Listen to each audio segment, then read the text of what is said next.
Okay, I think let's begin. Okay, let me check everybody is on the video. Okay, Ken. Today I will be sharing the lecture for today, and then because this week the lab we need to assess some of the equipment, so therefore I have to do the lecture here, whereas the lab I will do the LV's lab. So therefore let's run through the lecture today.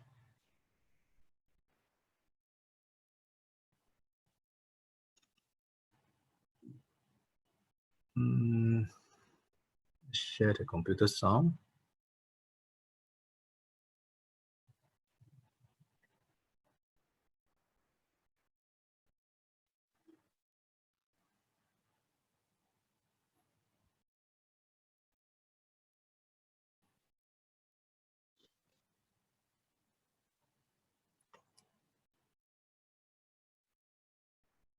Electronic signal. Can you see the screen? Can? Yes. Can. Okay, let's start. In Chapter 2 we talk about the measurement element, that is the device used to measure temperature, pressure, flow and level. We also talk about the valve as the control element looking into the actuator and valve body. We also talk about different type of valve actuator and valve body. We covered how to do CV calculation, excess provision for the flow and fail-safe selection of valve. For Chapter 3, we will start to look at how to condition the signal we sensed and convert it from analog into digital, as most signal are processed using PC today. We will also in Chapter 3 talk about digital back to analog converter, because the correction signal that comes out from the controller need to be converted to analog, because the real world is analog in nature. So as you all know, last lecture we already tell you that we already completed chapter 2. So we completed chapter 2 and we completed tutorial 1. So chapter 2 we wrap up on last lecture, and the tutorial 1 solution is uploaded in the Blackboard already. If you go and check. Also a gentle reminder, please take note. Every week the quiz week of that week will end by Sunday 11:59 p.m. So I will not continue reminding you guys every week. So last week, because I never remind, a lot of you never do. So that's no good. So it's best that you all try to put some reminder yourself, whether it's in the calendar or whatsoever. Please do your quiz, because if you don't do, then you will lose mark, because that particular quiz is graded. Can? And then of course, proceeding from this week, we will be doing signal conditioning, starting with signal conditioning. Then after that, we will do analog to digital conversion, and then digital analog conversion. That is basically chapter 3. Signal that comes out from the measurement element usually are weak and noisy. These signals need to be conditioned. For noisy signal we do filtering to eliminate the noise, and for weak signal we do amplification to make the signal strength bigger. Thereafter we will convert it into digital form before passing into the microprocessor for computation. Reason being that microprocessor only understand digital. Okay, so basically what it says here is usually whatever kind of signal, whether you're measuring temperature, flow, pressure or level, you have a situation whereby the signal is actually noisy, and you have a situation whereby the signal is weak. So if the signal is noisy, you start to filter away the noise first, right? And then of course you have to do the noise filtering first before you do amplification. If you were to do amplification first, chances is you will amplify the noise together. So what we normally do is we will do a noise filtering first, followed by weak signal amplification. So that's the two things that we generally do for signal conditioning. It can be more than that, depending on your situation and what kind of signal you want to pick up. But in general, by and large, these are the two things that you need to do. Then you go to analog to digital conversion. Whatever you sense in the analog world will be in the analog domain, right? But you are using the computer to process it. Therefore, you need an analog to digital conversion, because the computer don't understand analog stuff. Okay. Electronic signal, either voltage or current, can be represented in the time domain as shown in A. Similarly, the same signal can be shown in frequency domain as shown in B. Okay, for this diagram is very straightforward. So Similarly, the same signal can be shown in frequency domain as shown in the time domain as shown in A. So sorry, I roll back the cursor accidentally, so the noise, the voice recording come back again. So as you can see for A, it is in quite an arbitrary signal, and this signal actually, if you break it up, it actually makes up of a few frequency component. If you all study Fourier series before in your mathematics, you should know that all complicated signal can be made up of individual single frequency component. So if you look at it in the frequency domain, this is base time, this one is base frequency. So if you look at the frequency domain, they are quite distinctly spaced out. So that means this is a low frequency, so the frequency is here. So how it look in the time domain, look this way, and this is a slightly higher frequency. How it look is in the time domain is this way, and then of course this one is the highest frequency. So time domain, frequency domain, representing the same thing, but is entirely different in terms of look. Okay. Each of this fundamental single frequency sinusoidal waves adds up to the time domain waves. So this is what, as per what I've just told you. Yes, somebody want to say anything? Paul, you want to say something?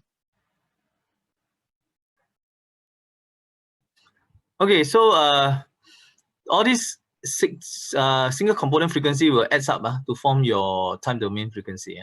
But the same fundamental single frequency sinusoidal waves, when viewed in the frequency domain, are well spaced out. So this is repeating what I said just now. So this frequency, each of these frequency component can be represented in the frequency domain in a well spaced out manner.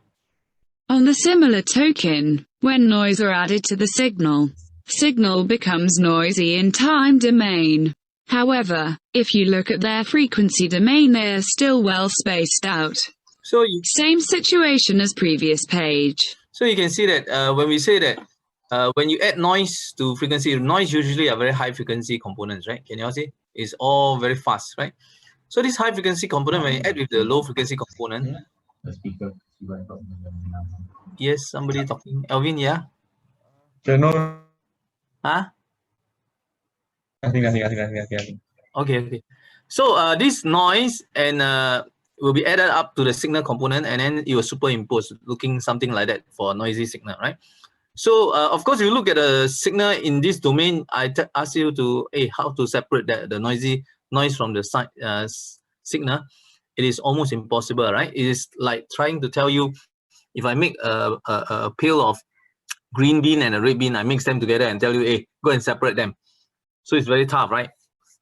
But then if you look at the frequency domain, like the previous page, this is at a very high frequency arena, but this guy is at a very low frequency arena. So it's pretty much easy to separate in the frequency domain, right? Hence, using filters, we are able to suppress noise and recover the clean signal again. Using various type of filter depending on where the noise existed on the frequency spectrum.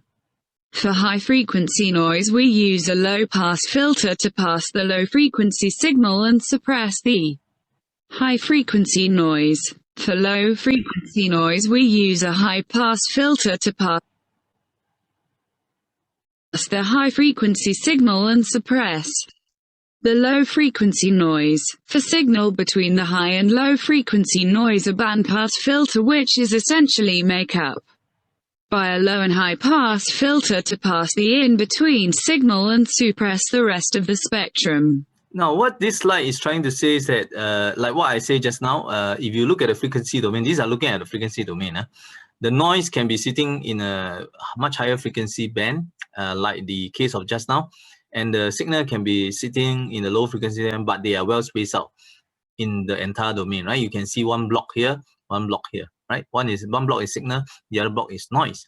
So if you were to separate them, basically you can use a low pass filter, meaning that I pass the low frequency. When you say pass, means that I allow it to go through, right?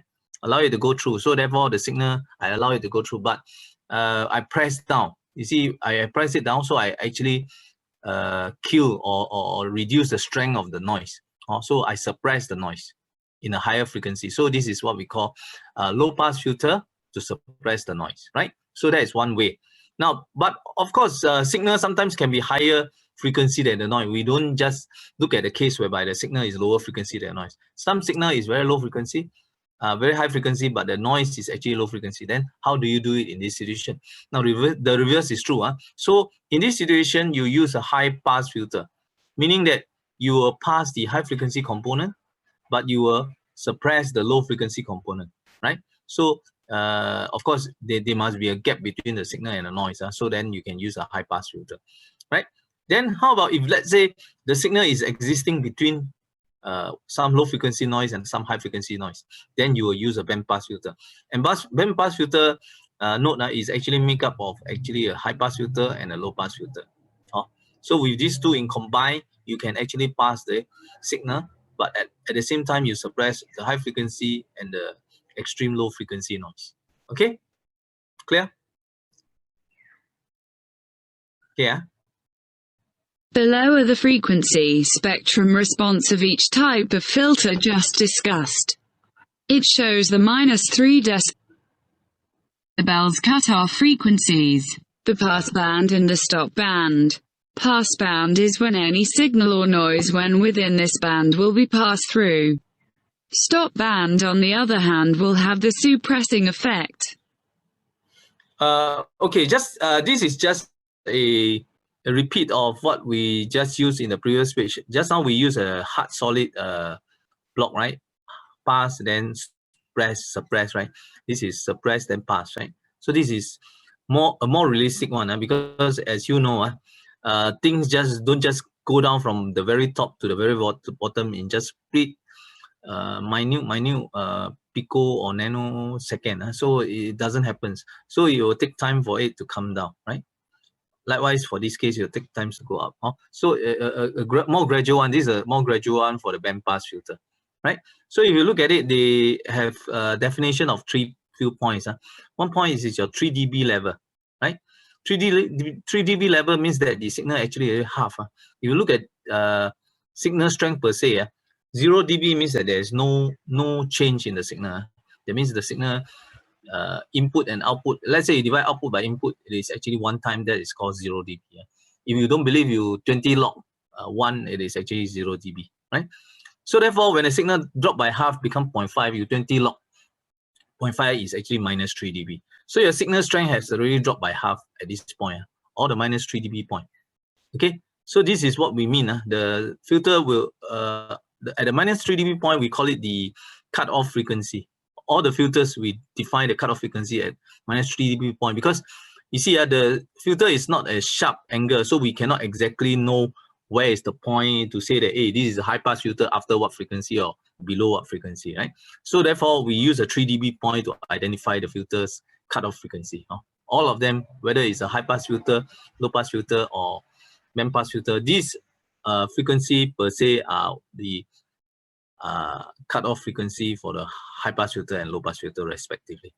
But of course, the stop band for the low pass filter and the pass band for low pass filter must be clear. So this part is the pass band, this part is the stop band. Likewise, this part is the stop band, this part is a pass band. And then for band pass filter, it will be the center is a pass band. The other two sides is a stop band. Okay? Amplification is done when signal strength is weak. However, we do not want to do it before the filtering process. This is because amplification will also amplify noise. A huge noise will therefore be harder to be suppressed. Two types of amplifier are discussed here, both with same objective of increasing the signal strength. For inverting amplifier, it taken a single signal input and output is inverted. For differential amplifier, It takes in a differential input and the output is not inverted. Differential input is good for rejecting common phase noise at the input due to subtraction. Characteristic of a differential amplifier. As what it says in the start, we only do amplification after filtering if there's a filtering. But we don't do it the other order, meaning we don't amplify them with filter, because when you do amplification, it's across the board. If you have a noise and signal together and you amplify them, both the noise and the signal also get amplified. So if let's say the noise also get amplified, at the point you want to suppress it, you might not have enough power to suppress it entirely. So therefore, noise might propagate through, and as a result, you still have some noise residue. So therefore, you don't do amplification before filtering. You actually usually do filtering before amplification. So we get the order right. And the second thing is, for weak signal amplification, we will be only looking at inverting amplifier and differential amplifier. But of course, in the reality, there's a lot more. For this part here, I have actually, from the past semester, about 5 or 6 kind of amplifier I reduced to 2 amplifier, because I think that I don't want to confuse you guys by giving you so many type of amplifier. So we only focus on inverting amplifier. I think this one is very straightforward for you guys, because inverting amplifier is studied in your op-amp, right? You all studied op-amp before. So a signal that is going in, it will be inverted by 180 degrees. That means the high will become the low will become the high. So, but it is amplified, right? So that's why it's an amplifier. Now the differential amplifier basically talks about, it takes the differential input. So the sign is actually V1 minus by V2, you got a sign, right? And then of course the output will be amplified here. Now the good thing about differential amplifier is that when you have V1 minus V2, the signal is this way, but the noise at V1 and the noise at V2, if they are the same magnitude, they will subtract away each other. So therefore, it's like, remember when we do the tank differential pressure meter, when we have atmospheric pressure at the left leg and the right leg, and when we do the subtraction, it disappears. So same thing, the noise at the V1 and V2, if you do a minus sign, it will actually cancel out each other. So therefore, a differential amplifier is much better in handling noise because of the subtraction in nature. Difference means subtract. A minus B, that means V2 minus V1, right? So therefore, because of that nature, you will actually very much reduce the noise. So therefore, you realize that those amplifier that require low noise usually have this what we call a difference input. Next we move to the next block called the analog to digital conversion. As the name implies, input is analog and output becomes digital. The analog to digital conversion, aka ADC, can be further break up into 2 processes, namely sample and hold, and quantization.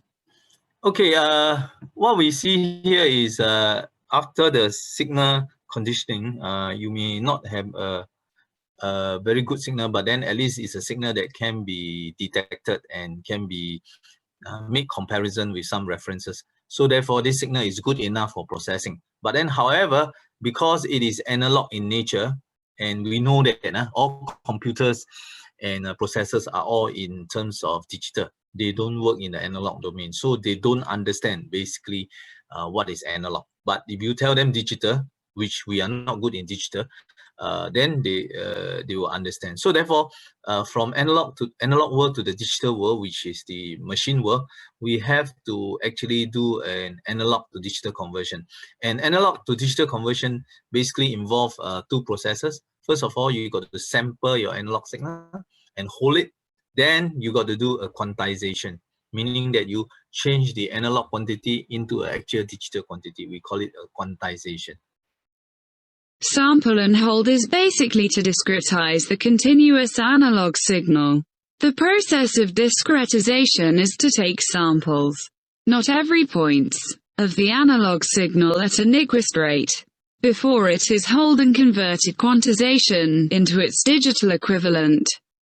Note if sampling rate is not enough, The image spectrum will overlap with the original spectrum, resulting in an effect we call aliasing. Okay, now we talk, this is a repeat of just now that two steps, right? Sampling and hold and quantization.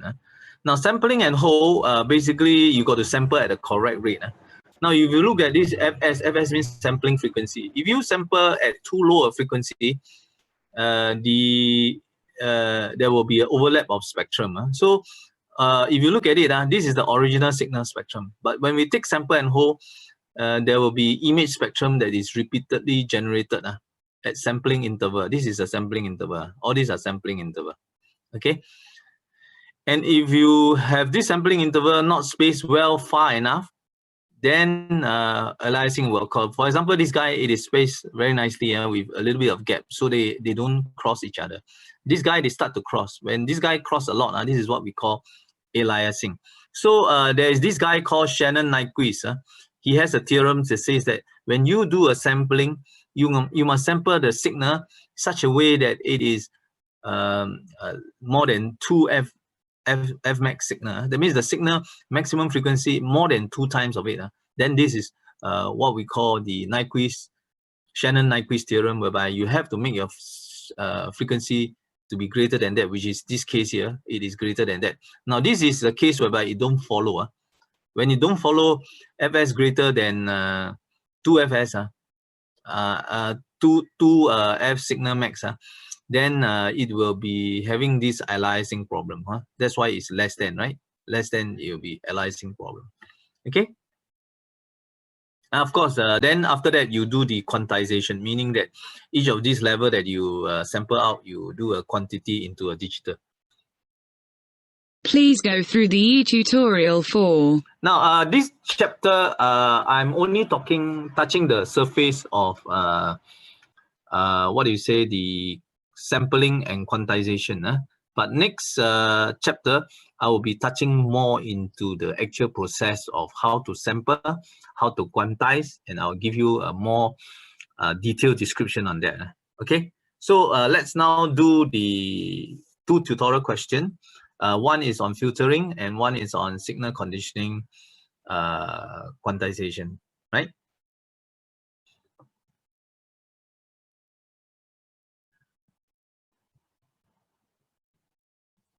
Let me find the tutorial first.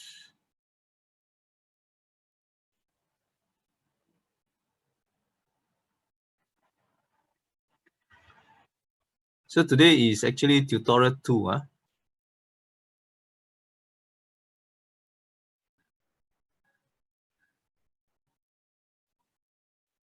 Filter, question 1. So question 1 is filter.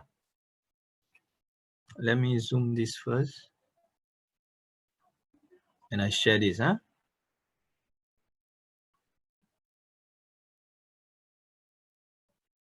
you all see the question? I give you all some time to read. There are many sources of noise in a physical measurement, such as electric power, fluctuation, turbulence in gas flow or gases or liquid. Noise can be partly distinguished from signal on the basis of frequency component. So basically, if you have noise added into signal, then you got to break them down into frequency components, like what we did just now. In the time domain, it's all mixed up, but in the frequency domain, it's well spaced out. So therefore, in that sense, if you look at the frequency domain, you can do filtering, right? And for signal that contains mostly low frequency components and noise that are higher frequency. So now is a scenario whereby your signal are low frequency, right? But your noise are higher frequency.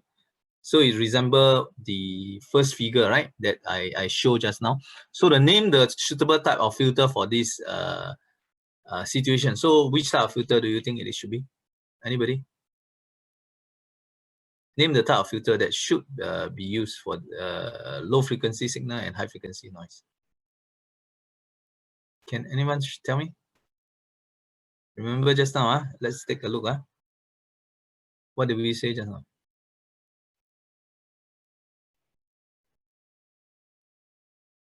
Hence, using filters, we are able to suppress noise and recover the clean signal again.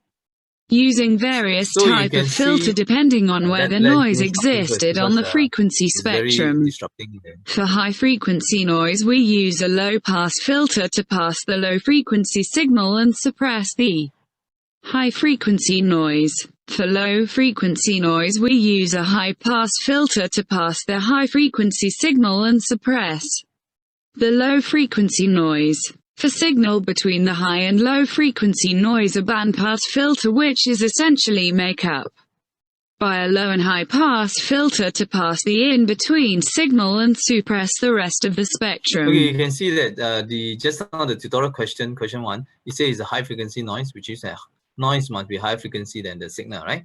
So what essentially we can do is we use a low pass filter. So when it asks what kind of filter to recommend, so basically this part here, name the type of filter suitable for this condition, it should be a low pass filter.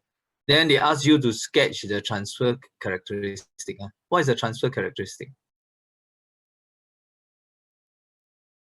Below are the frequency spectrum response of each type of filter just discussed. It shows the -3 decibels cutoff frequencies. Can? Oh, this is basically the transfer characteristic of low pass filter. Oh, can So you just draw that. Right?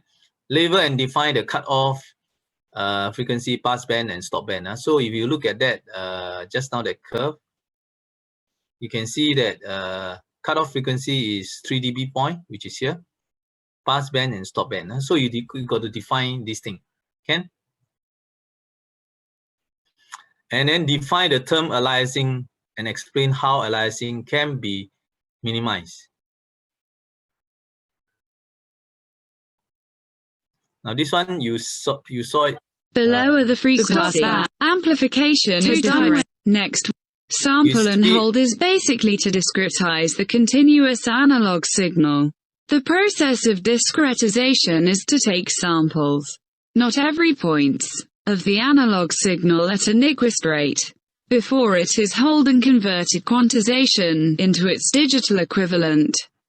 Note if sampling rate is not enough, the image spectrum will overlap with the original spectrum, resulting in effect we call aliasing. Now, just now it says define what is aliasing, right? Correct? The question. So aliasing occurs when you don't have enough sampling frequency. That means your sampling frequency is not well spaced out.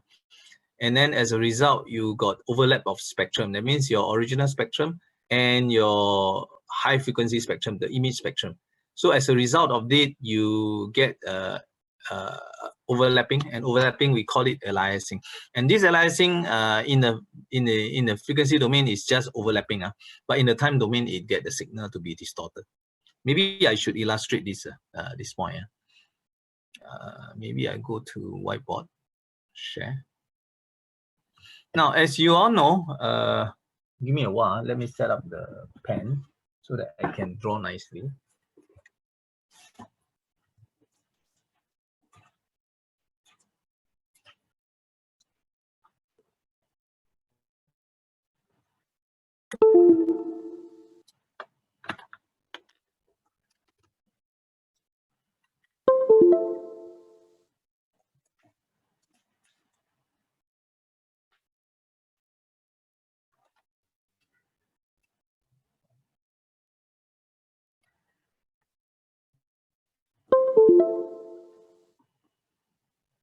You can see my cursor, right? Correct? Can I have some acknowledge? Because if I don't hear, I don't know where I am. Okay. So as you know, we are trying to, what are we trying to do in this portion of sample and hold and quantization? We are doing a analog to digital conversion. We call it ADC. Now, what is analog? Analog is something like, let's say a sine wave is analog, right? But we want to convert it into digital. Now, digital is what? Like 1101011110. Now, how do you convert this into that?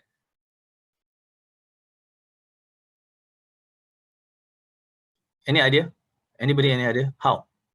How to do it? How to do it? So basically, if you want to convert, you have to First of all, make it discrete first, right? Because each of these points you got to store it, right? Correct. So this line, if you zoom in, it is made up of points like that, right? You all agree? Is it made up of points like that? Yes. But in a real analog signal, these points are infinite. No matter how you zoom, you cannot get into the point. You cannot see the point. So the number of points in analog signal, this number of points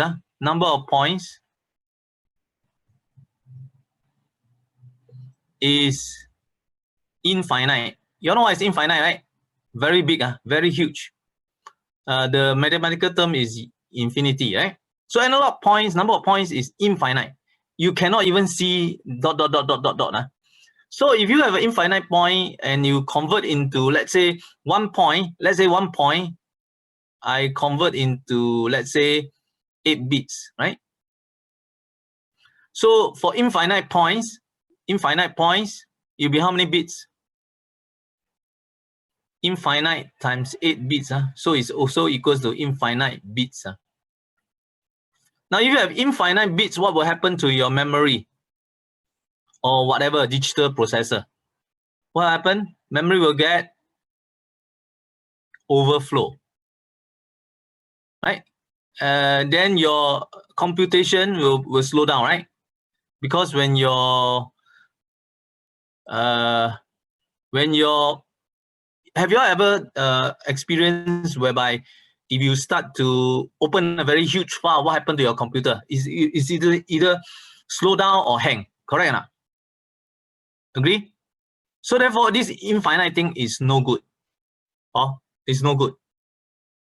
Everybody can agree with that? Hello? Can I have acknowledgement? Yeah, sure, yes. So therefore, if we want to store this particular analog signal into digital, we have to take samples. So samples that is reasonable, right? Not too big, not too small. So let's say if I take a sample that is 1 point, 2 point, 3 point, 4 point, and 5 point. Let's say I say, hey, this is good enough, right? So I take 4 samples. How many points? 1, 2, 3, 4, 5. So I got 5 points, right? Now then, if I convert to 8 bits, it will be 8 times 5. So actually, I have about 40 points of signals to store. 40 bits point of signals to store. That is reasonable. But then if you try to reconstruct it, let's say I put a different color. Is there any color? No different color.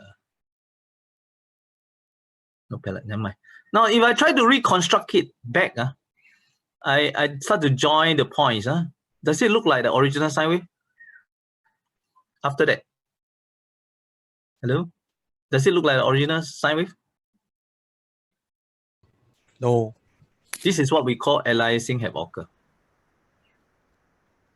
Because your sampling, now this is your, each of these points is your sampling interval.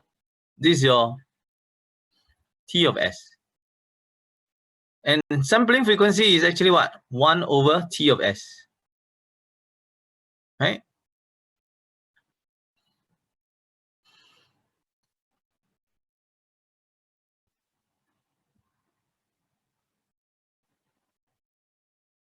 This is a time domain. This one, what I'm drawing is a time domain, right? Right, this is T of S. This interval is T of S. Now, sampling frequency is actually 1 over T of S. Now, when a T of S is big, your sampling frequency is small, right? When this is big, right? This is become small. Agree? So therefore, this way of sampling is not really good, even though it's memory efficient. It's is memory okay? Memory is okay, but it is not efficient because it resulted in aliasing. Aliasing means that your time domain signal get distorted, right? But if you sample more, let's say I sample more, then I take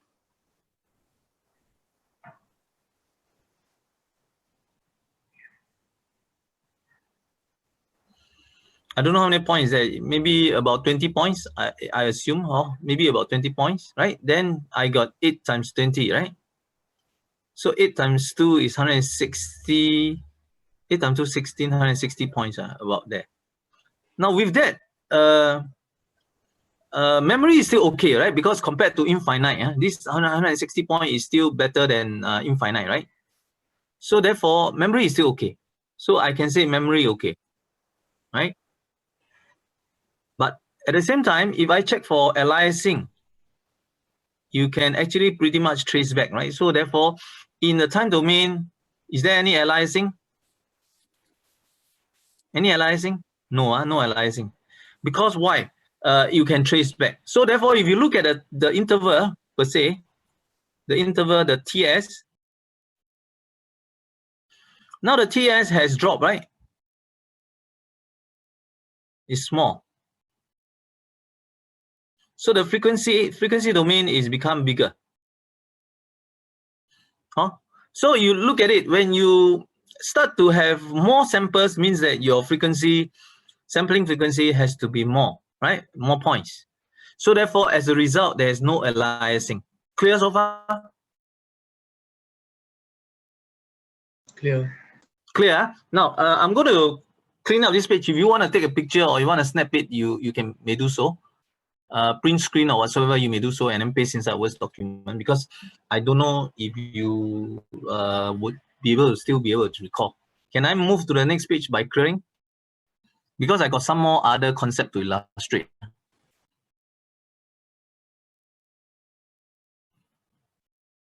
Can I clear? I can.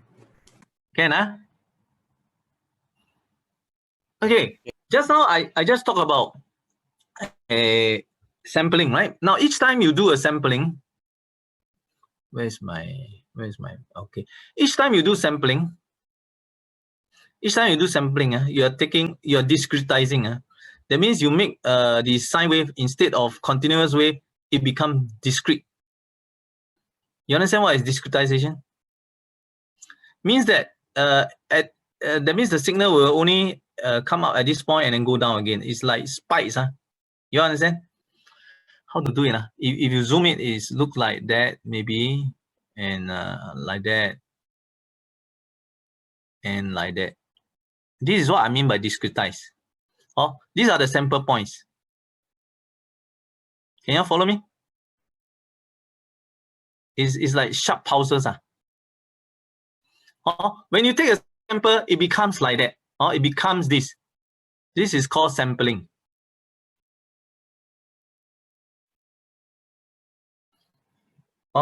So originally in your frequency domain, this is your time domain. In your frequency domain, this one look like, let's say 1 kHz. It look like that, 1K. 1 kHz. Of course, if you look at mathematically to the 0, there will be a image of -1K. This is mathematically. There is a positive, there's a negative. So there's an image domain. So this 1K signal in your frequency domain looks this way. Without sampling. That's without sampling. Now, if you sample it with, let's say Fs. I don't care what is Fs first. I sample it with Fs. This is this sampling Fs is actually equals to 1 over. Sorry, what have I just pressed? Never mind. Let's put back to the drawing.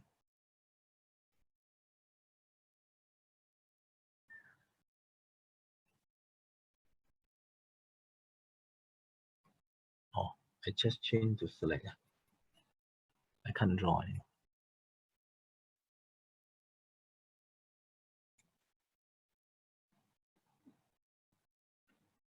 Okay, back to draw. So Fs is actually 1 over Ts, right? 1 over Ts. And we know this relationship very well. And F is equals to 1 over T. Now, as you reduce your frequency, what happens to your time? Or rather, as you change your time, right? Initially your time is infinite, right? Here the time is, there is no when the TS is infinity, there's no sample. That means there's no points. But when the TS become limited, let's say become small, what happened to your frequency of Fs? Become big, right? Some become big mathematically.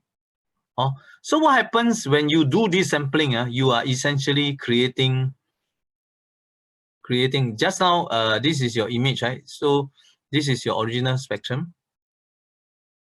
1K, and you have minus 1K original. That is in your frequency domain. But when you do a sampling,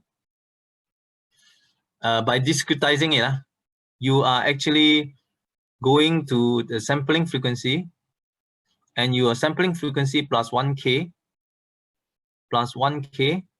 right?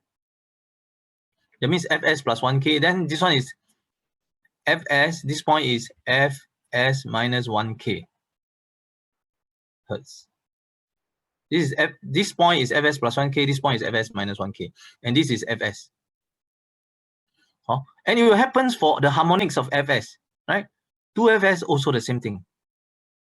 2Fs, you will be having a spikes of Fs plus 2Fs plus 1K, and this point is 2Fs plus minus 1K, sorry, minus 1K hertz. And you go on for 3Fs, 4Fs, so on and so forth until infinity. So when you do a sampling, when your time is infinity, here your frequency is only single, right? It's limited. Time is infinite, frequency is limited. But when time become very small, time is limited, frequency become infinite. It becomes spread out. So it create a lot of infinite spectrum. You understand what I mean? These are all image spectrum due to sampling. Image spectrum due to sampling. You understand what I mean?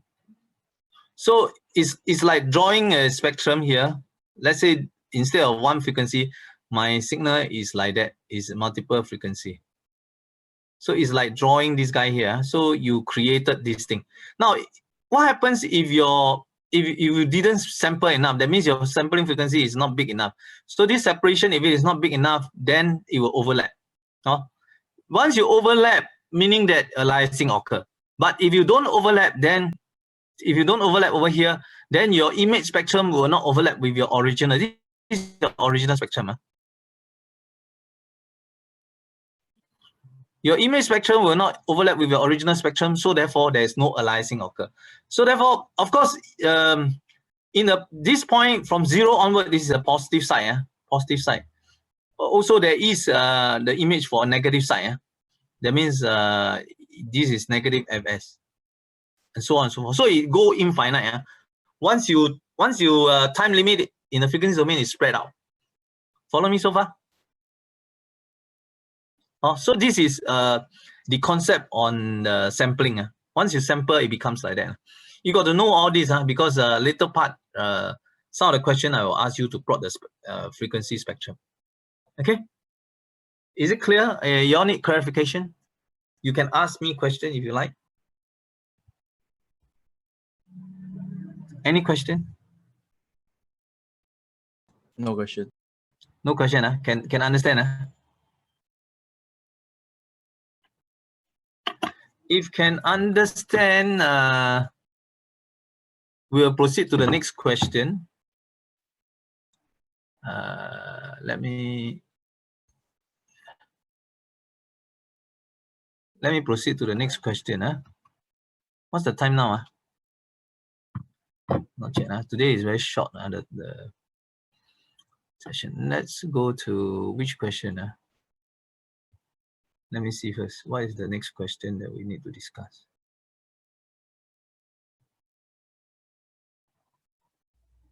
Next question is signal conditioning and quantization. That is question 4. Let's share the tutorial and then look at question 4. Also, I've just defined the term aliasing. and explain how it can be minimized. So it can be minimized by spacing the sampling frequency well spaced enough. That means huge enough so that the image spectrum will not overlap with the original spectrum. So as a result, aliasing will not occur. That's in the frequency domain. But if you talk in terms of time domain, when you have enough sampling, that means your time interval is short enough, then you will not create distortion. Distortion means aliasing. Okay, question 4. Let's go to question 4. Now, name 2 common signal conditioning process performed on sensor output. So this one you all should know, right? Just now we just mentioned it. First thing you must do filtering. That's one process, right? The second signal conditioning process will be what? Filtering, then amplification, right? So 2 things. So this is quite straightforward, filtering and amplification, right? Now, state 2 processes that are used in ADC to convert analog signal to digital signal. So what are the 2 processes we just also went through? One of them, you got to make it into discretize, right? You got to discrete it, right? From an analog signal, because analog signal is infinite point, you cannot save it, because if you save it, it will kill your memory. So therefore, you got to make it discrete. Discrete means that you take points only. So therefore, first process is called discretization, or you call sample and hold, right? Sampling and hold, right? The second process is to what? Quantize. Quantize, I haven't talked about it. Quantization means that after you sample the points, you convert it into digital quantity. Remember just now what I said, 1 bit, 1 point represent 8 bits, right? This 1 point represent 8 bits means it's quantization, and it means I change from 1 point to 8 bits. So every 1 point at different interval, I change to different combination of 8 bits. For example, 000 represents 0 volt, and 1111 represent 5 volt, for example. So I can change in between, I represent different voltage. So therefore, the process of changing from analog value into digital representation is called quantization. So the 2 process of ADC is basically what? Sampling and hold, and quantization. So these are the 2 processes. Can? Now, how many quantization level are there in 8 bits ADC? Okay, how many quantization interval are there? Now, this is a very straightforward question, but I would also like to illustrate by using the whiteboard. This one, you all need to screenshot, or I can clear. Guys, can you all acknowledge? You all want to screenshot this thing? Can I have some acknowledge? Yeah, can clear. Can, So I clear this now. Now, just now it asked what? It asked the question asks, how many quantization are there in 8 bits ADC? Now, 8 bits means what? 8 bits means what?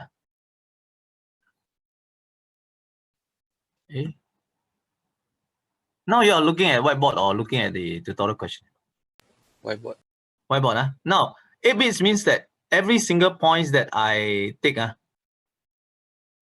I convert it into 8 bits. Each point I convert into 8 bits. And 8 bits got how many combination? Let's say 3 bits. Let's say don't say 8 bit. Because 8 bit very big to handle. Let's say 3 bits. How many combination is there? 3 bits. You can have 0, 0, 0, 0. You all know this, right? You just alternate this.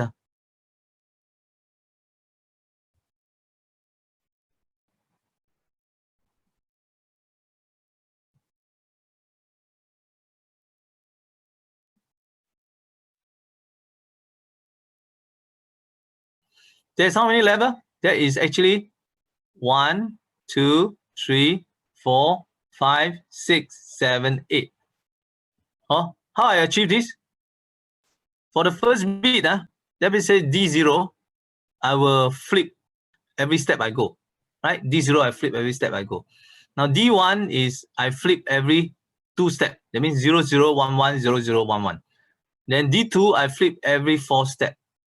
0, 0, 0, 1, 1, 1. Okay. So by doing so, I'm able to get how many combination? 8 level, right? So 8 level, which actually coincides with what? 2 to the power of 3, which is give you 8 levels. Huh? So you have 3 bits you can represent by 8 levels.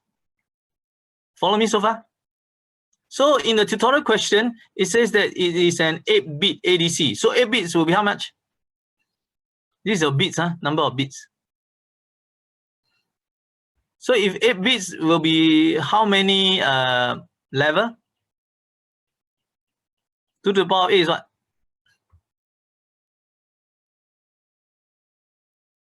Huh? 256. 256 level, right? Huh? So there will be how many, it asks, how many quantization level are there in an 8 bits ADC? So there will be 256 level. For example, this case, there is only 8 levels. So therefore, your analog value, let's say from 0 to 5 volt, 0 volt to 5 volt, it can be represented by 111 at the highest and a 000 at the lowest, right? So this is 2 level. Then of course, in between, let's say 2.5 volt, I don't know which one you want to choose. You might want to choose, let's say 2.5 volt, right? You use, let's say 100 to represent. So therefore, this is what it means. You can cut into different level. So total you can actually achieve is 8 levels here, right? 8 levels. So for the 3 bits is 8 level. Of course, for the 8 bits, it will be 256 level. Okay. So if let's say I have 8 bits, how many interval will there be? So let's say I have 1, 2, 3, 4, 5, 6, 7, 8, right? 8 is from 0, 0, 0, 0, 0, 1, 0, 1, 0, blah, blah, blah, blah, all the way to 1, 1, 1, right? So this is 8 bits, right? So how many interval is that? 1 interval, 2 interval, 3 interval, 3 interval, then you have 4 interval, 5 interval, 6 interval, 7 interval, right? So 8 bits, I have 7 interval. Sorry, 8 level, not 8 bits. 8 levels, I have 7 intervals, right? 8 levels means you got 8 of them, 8 of level, but the interval is 7. Can? So likewise for 8 bit, how many quantization interval? Quantization interval means the interval here. So for 8 bits is how many level? 256 level, right? 256 level. That means how many interval will there be? You see, this is gotten from 8 minus by 1, right? You get 7 intervals. So this will be how many interval? 256 minus by 1 interval. So it's actually 255 interval. Can? Clear so far? Can. Can, So if you see the answer, I share again. You can see that it is 256 levels, but 255 interval. Okay. With that, I think we complete the whole lecture today. You got any question? If not, then we will call it off. No. Any questions so far? Clear or not? Is it clear? Yeah. Clear? Okay. Clear, then we will end our session here.